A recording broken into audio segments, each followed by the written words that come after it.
ઝઘડિયા ચાર રસ્તા ખાતે ખરાબ રસ્તાનું સમારકામ ગામના યુવાનોએ કરી અનોખો વિરોધ નોંધાવી તંત્રની આંખ ખોલવાનો પ્રયત્ન કર્યો હતો।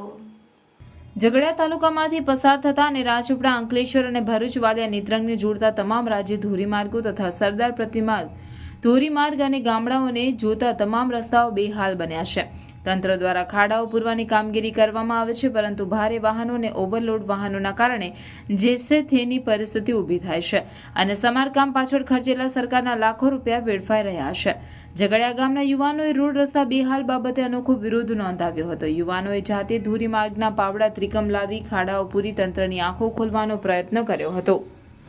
યુવાનોએ જણાવ્યું હતું કે ઝઘડિયા તાલુકામાંથી અખૂટ ખનિજ સંપત્તિ ખનન થઈ રહી છે અને તેનો મોટો લાભ રોયલ્ટી રૂપે સરકારને પણ થઈ રહ્યો છે। તેમ છતાં ઝઘડિયા તાલુકામાંથી પસાર થતા સરદાર પ્રતિમા ધોરીમાર્ગ ઉપરાંતના માર્ગો બનાવવા બાબતે અને તેના સમારકામ બાબતે તંત્ર ઉદાસીન રહ્યું છે, જે સાંખી લેવાય નહીં। જો એક અઠવાડિયામાં રસ્તાઓ ક્વોલિટી મુજબ સમારકામ નહીં કરવામાં આવે તો રસ્તા રોકો આંદોલન કરવામાં આવશે તેવી ચીમકી ઉચ્ચારી હતી। આજ રોજ અમે ઉમેદવાર તરીકે અને એક જાગૃત નાગરિક તરીકે ઝઘડિયાની ખાતે આપણા તાલુકાના જે તમામ જવાબદાર લોકો છે, જેમ કે એમએલએ છે, ભરૂચ જિલ્લાના સાંસદ છે, તાલુકા વિકાસ અધિકારી છે, મામલતદાર છે, પ્રાંત છે, જેવા તમામ તાલુકા ઉપપ્રમુખ ને ઉપપ્રમુખ બધાને સંબોધીને આજે એક નાનકડો અહીંયા વિરોધનો પ્રોગ્રામ રાખ્યો હતો, જેની અંદર જાગૃત નાગરિકો દ્વારા ઝઘડિયા ચોકડી ખાતે રાજ્ય ધોરીમાર્ગની ઉપર જાતે ખાડા પૂરી વિરોધ નોંધાવ્યો છે। અને જો આવનાર 7 દિવસની અંદર આ વસ્તુનું કોઈ નિરાકરણ કે સમસ્યા ના આવે તો અમે આંદોલનની પણ ચીમકી આજ રોજ અમે મીડિયાના માધ્યમથી ઉચ્ચારીએ છીએ।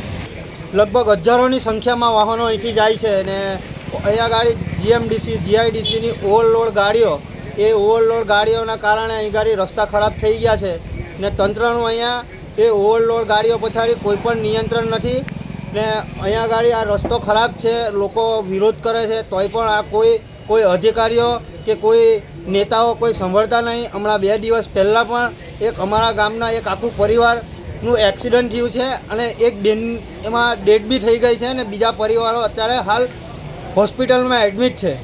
આવા અમે કહેવા માંગીએ છીએ તંત્ર અને સરકારને, જો અઠવાડિયામાં આ રસ્તો જો નહીં બને તો અમે આ રસ્તો બંધ કરી દઈશું। એ તમામ જવાબદારી સરકારની અને તંત્રની રહેશે। જય હિન્દ, જય ભારત।